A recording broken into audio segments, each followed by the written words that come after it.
ప్రపంచ sickle cell దినోత్సవాన్ని పురస్కరించుకుని కాకినాడ జీజీహెచ్ ప్రాంగణంలో భారీ అవగాహన కార్యక్రమాలు నిర్వహించారు. ఈ సందర్భంగా ఆర్ఎంసీ పెథాలజీ విభాగం అధిపతి డాక్టర్ ఆర్ రాజ్యలక్ష్మి నేతృత్వంలో GGH superintendent doctor S Lavanyakumari ముఖ్య అతిథిగా పాల్గొని ర్యాలీ ప్రారంభించారు. అనంతరం వైద్య విద్యార్థులు, నర్సులు, డాక్టర్లు, ఇతర వైద్య సిబ్బందితో కూడిన బృందం నగరంలో ర్యాలీ నిర్వహిస్తూ ప్రజల్లో సికిల్ సెల్ వ్యాధి పట్ల అవగాహన పెంచే నినాదాలతో ముందుకు వెళ్లారు. ఈ సందర్భంగా doctor S Lavanyakumari, Rangaraya medical కళాశాల పెథాలజీ విభాగాధిపతి doctor Rajyalakshmi, deputy superintendent orthopaedic విభాగాధిపతి doctor MPR Vithal, gynaec HOD Anuragamayi తదితరులు మాట్లాడుతూ సికిల్ సెల్ వ్యాధిని నిర్లక్ష్యం చేస్తే జీవితాంతం బాధలు ఎదురవుతాయని అన్నారు. రక్త పరీక్షలు, స్క్రీనింగ్ టెస్ట్ల ద్వారా తొందరగా గుర్తించి సరైన చికిత్సతో బాధితులకు ఆరోగ్యవంతమైన జీవితం అందించవచ్చునని అన్నారు. ఇందుకు అనుగుణంగా జీజీహెచ్లో అన్ని రకాల రక్త పరీక్షలు అందుబాటులో ఉన్నాయని తెలిపారు. 2047 నాటికి దేశాన్ని సికిల్ సెల్ ఫ్రీ ఇండియాగా మార్చడమే లక్ష్యంగా కేంద్ర ప్రభుత్వం కార్యక్రమాలు చేపట్టిందని ఈ సందర్భంగా వెల్లడించారు.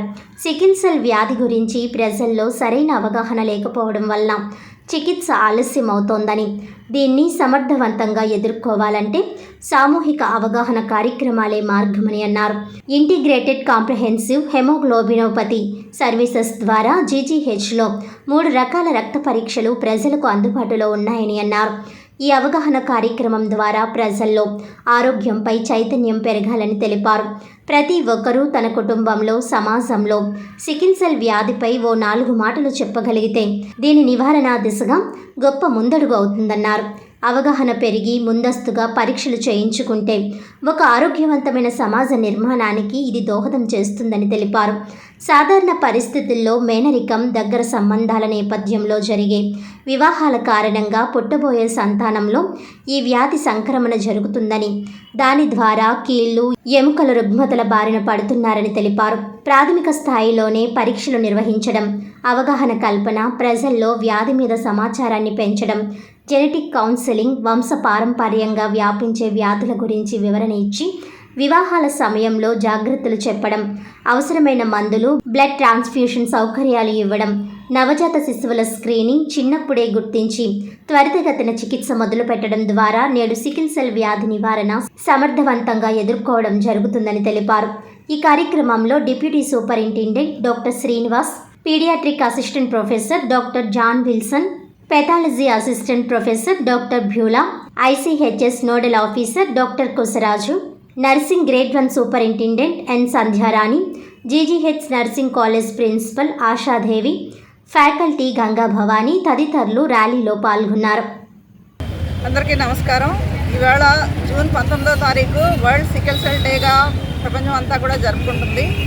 సో ఈ సందర్భంగా మనం ఏంటి అంటే గవర్నమెంట్ జనరల్ హాస్పిటల్ కాకినాడలో ప్రజలకు అవగాహన ర్యాలీని నిర్వహించడం జరుగుతుంది.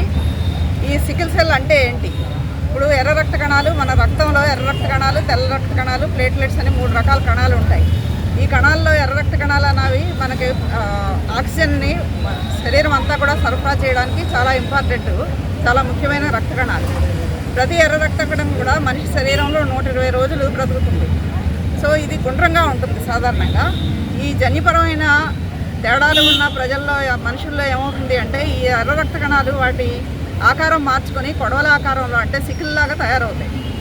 ఈ సికిల్లా ఉన్నప్పుడు ఏమవుతుంది అంటే అది రక్తనాళికల్లో ప్రవహించడానికి తేలిగ్గా లేకుండా అవి త్వరగా, అంటే 10 నుంచి 20 రోజుల్లో చనిపోవడం జరుగుతుంది.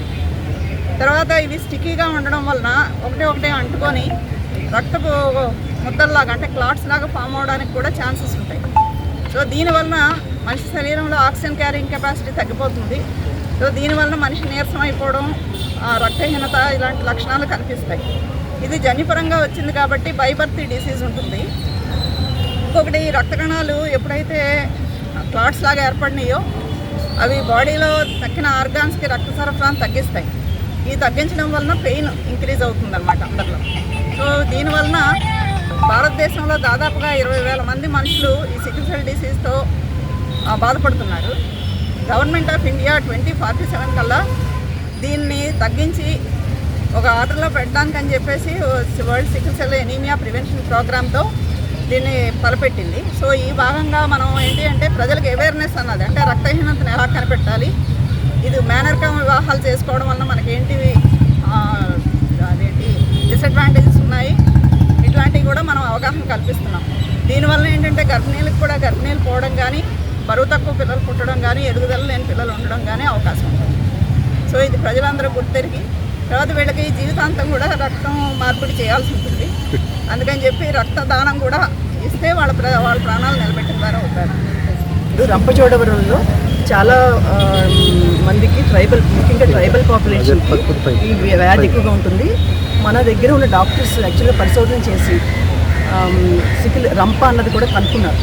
దేశవ్యాప్తంగా కూడా విదేశాల్లో కూడా పరిశోధనలు గుర్తించడం జరిగింది. దీనికి ఏంటంటే పిల్లల్లో రక్తం విరిగిపోవటం అంటారు కదా, త్వరగా రక్తం ఎంత ఇచ్చినా సరే రక్తహీనత అన్నది తీవ్రంగా వస్తుంది పిల్లల్లో. సో దీనికి టెస్టులు చేయించుకోవాలి, ముందుగా కనుక్కోవాలి, తర్వాత టెస్ట్ చేయించుకోవాలి, రాకుండా ప్రివెంట్ చేయించుకోవాలి. ప్రివెన్షన్ అంటే మేడం చెప్పినట్టు దగ్గర సంబంధాలు, మేనరిక సంబంధాలు, మేనమామలు చేసుకోవటాలు, భావాలను చేసుకోవటం అన్నది చేసుకోకూడదు. అలా రాకుండా అలా చేసుకోవడం ద్వారా అవి రాకుండా నివారించవచ్చు. ఒకవేళ కొంతమందిలో ఇవన్నీ లేకపోయినా సరే ఎప్పుడైనా రావచ్చు.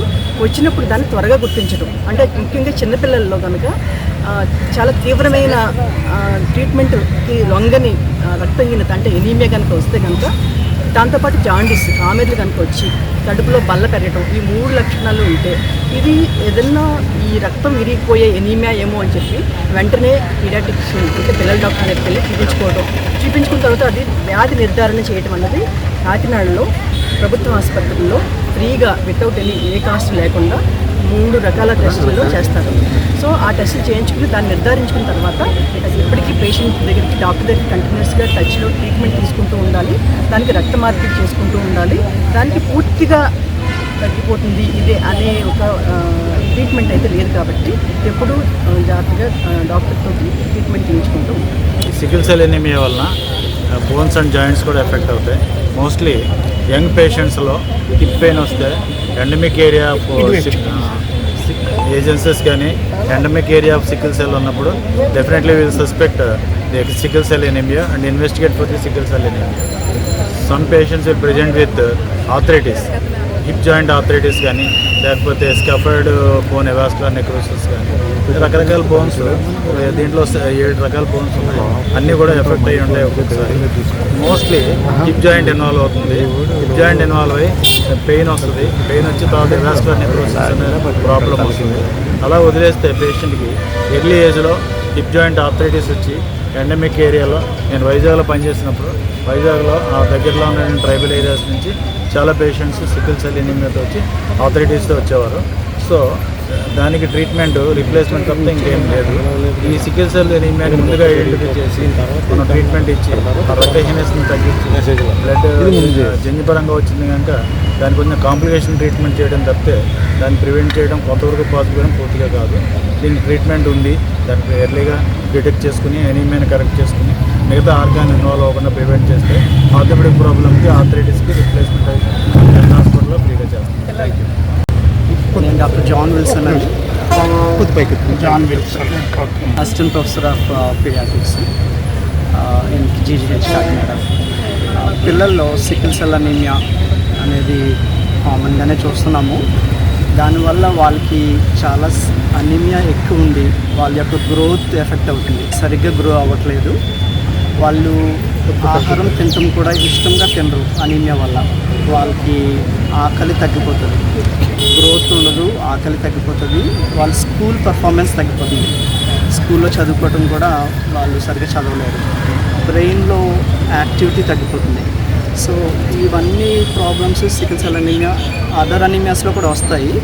అయితే మనం ఇది కొంచెం ప్రివెంట్ చేయగలుగుతాం కాబట్టి మేడము సార్ అందరూ చాలా విషయాలు చెప్పారు కాబట్టి అది మనం ఆలోచించుకుని ఇటువంటి చిల్డ్రన్ని మనము టార్గెట్ చేసి వాళ్ళ యొక్క మంచి కోరి మనము ఈ యొక్క ప్రోగ్రామ్ ముందుకు నడుపుతాం. గర్భిణీ స్త్రీలలో సికిల్ సెల్ ఎనీమియా అనేది ఇప్పుడు కామన్గా డయాగ్నోస్ అవుతుంది. ఎందుకంటే డయాగ్నోసిస్ అంటే తీసుకోవడం వల్ల లాస్ట్ 1 ఇయర్లో మనకి 11 కేసెస్ వచ్చాయి సికిల్ సెల్ డిసీజ్. అన్నీ అవుట్కమ్ బాగున్నాయి. సాధారణంగా గర్భిణీ స్టేజ్లో ప్రాబ్లమ్స్ ఏమొస్తాయంటే ఎనీమియా వస్తుంది, జాండీస్ వస్తుంది, నెక్స్ట్ బిడ్డ పెరగకపోవడం ఉంటుంది, అబార్షన్స్ అవుతాయి. తర్వాత డేంజర్ సిగ్నల్స్ ఏముంటాయంటే మనకి బోన్ పెయిన్స్ వస్తాయి, ఎనీమియా, బోన్ పెయిన్స్, ఫీవర్ ఇలాంటివి ఏమొచ్చినా సరే, ఏ ఇన్ఫెక్షన్ వచ్చినా సరే వెంటనే అడ్మిట్ అవ్వాలి. రక్తం నాడాల్లో రక్తం గడ్డగట్టడం లాంటి ప్రాబ్లమ్స్ కూడా ఉంటాయి. రీసెంట్గా మనకు ఒక కేసు కూడా వచ్చింది, ట్విన్స్ కేసు, రక్తం గడ్డగట్టి వచ్చింది. అది కూడా చక్కగా మేనేజ్ అయ్యి వెళ్ళిపోయింది కేసు. వార్తలను ముఖ్యాంశాలు మరోసారి.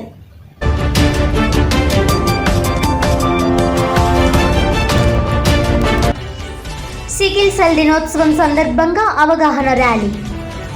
ఆరోగ్య భద్రత కలిగిన సమాజం దిశగా ముందడుగు. GGH superintendent doctor S Lavanya కుమారి.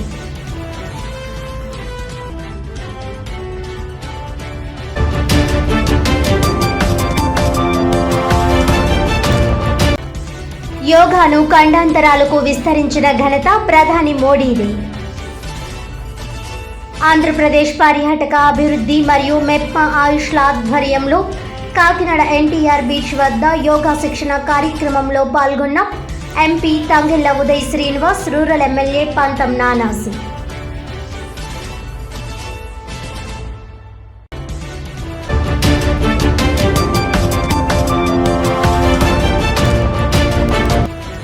కూటమి ప్రభుత్వం కార్మిక హక్కులకు వ్యతిరేకంగా 10 గంటలను పెంచుతూ చేసిన నిర్ణయాన్ని వెనక్కి తీసుకోవాలి. కాకినాడ కలెక్టరేట్ వద్ద కేంద్ర కార్మిక సంఘాల ఆధ్వర్యంలో ధర్నా.